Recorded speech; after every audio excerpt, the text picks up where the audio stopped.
So guys, in today's tutorial I'm going to be teaching you guys how you can blend an image or a picture with any background. I mean any background. So I'm going to be taking you guys through the step-by-step process behind this. All you need to do is for you to watch this video to the end so that you can learn how to do this yourself. So without further ado, let's dive into the video.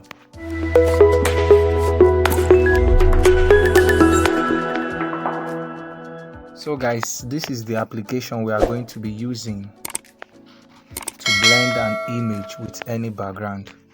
The name of the application is PSCC. Now launch the application. So this is the interface of the application.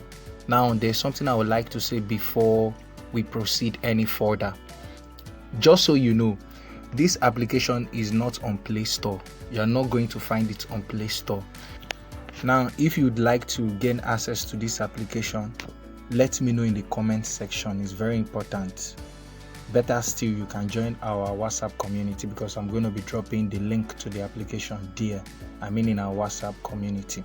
Okay, now you're not going to see this when you launch yours because you've not done anything with the application. But for me, you could see that mine is looking different because I've done some projects using this particular application. The goal of this tutorial is to teach you how you can blend an image with any background, which I'm going to be teaching you right away. Now click on this plus sign. The reason why you need to click on this plus sign is because you need to grant this application access to your gallery, which is your photo library. The moment you click on this icon, you're going to see this photo library, Creative Cloud, camera, blank document. Now go ahead and click on photo library. After you've clicked on it, it's going to grant you access to all the folders in your phone. I mean all the folders where you have images or picture. The application is going to grant you access to all the folders in your phone. Now I'm going to click on photo room. The reason why I clicked on photo room is because the images I have here doesn't have a background. So I've removed the background of all the images here.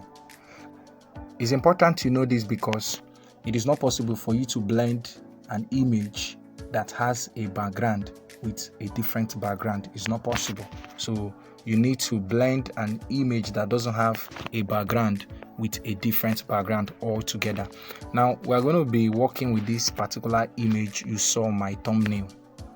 That reminds me, the reason why I'm making this tutorial video is because a member of our community reached out to me and he told me that he would like me to make a tutorial video on how to blend an image with any background. So I told him that I should go to the group chat and create a poll. You can see the poll right there on your screen. So I'm making this video because of the members of our community. It is obvious that many of them don't know how to do this, and it is my duty to teach them. So I urge you to join our community so that you can learn a whole lot you don't know as a graphic designer.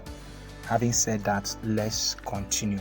As you can see, there are many icons here, but the particular icon we need to make use of is this one. Is this particular one? Yes. So click on it. Now you can see that there are many functions here. There is a whole lot of things you can do with this application, but for the purpose of this tutorial, I'm going to narrow it down to blending of pictures with any background. So click on fade. Yes. Now as you can see, there are many templates here. Let me show you what I'm talking about. I mean this. There are several templates here. You can make use of any template of your choice, but for me, I like doing it manually. The reason why I like doing it manually is so that I can set the dot based on what I want or my preference. And while adjusting the two dots, make sure that you maintain a long distance between the two dots. Otherwise, you are not going to get it correctly. So imagine if these two dots are close to each other, you are going to have a very sharp edge. So you need to separate them. Very important, separate them so that you can fade that part you want to take away completely. Hope you can see what I'm doing. I've faded that part I don't want to see, and it's looking beautiful.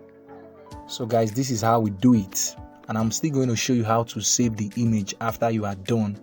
Now, if you are satisfied with this result, click on the good icon, then click on done, then click save. Yes, that's not all. You need to save this image to your gallery. So how do you do that? Click on this icon, this particular icon. Yes, click on it, click save to gallery. Now change this to PNG, not JPEG. The difference between PNG and JPEG is this: a JPEG file comes with a background, while a PNG file doesn't come with a background. So it is important you change it to PNG. Don't save it as JPEG, otherwise you are going to ruin what you've done. So change it to PNG, then click on the picture. Very important. After you are done selecting PNG, click on the picture. As you can see, it has highlighted it. Click on OK. Now we have saved it to our gallery. Now let's go and check if it has been saved to our gallery. So guys, this is my gallery. Click on this. Wow, this is the image, and we have successfully faded that part away. Now if you want to make use of it, all you need to do is for you to take it to Pixellab, then go ahead and create that beautiful design you've been longing to create. That reminds me, if you found this video helpful, do well to give it a like, drop a comment, share, subscribe. If you've done that, thank you so much. Do well to watch the next video that will appear on your screen right now.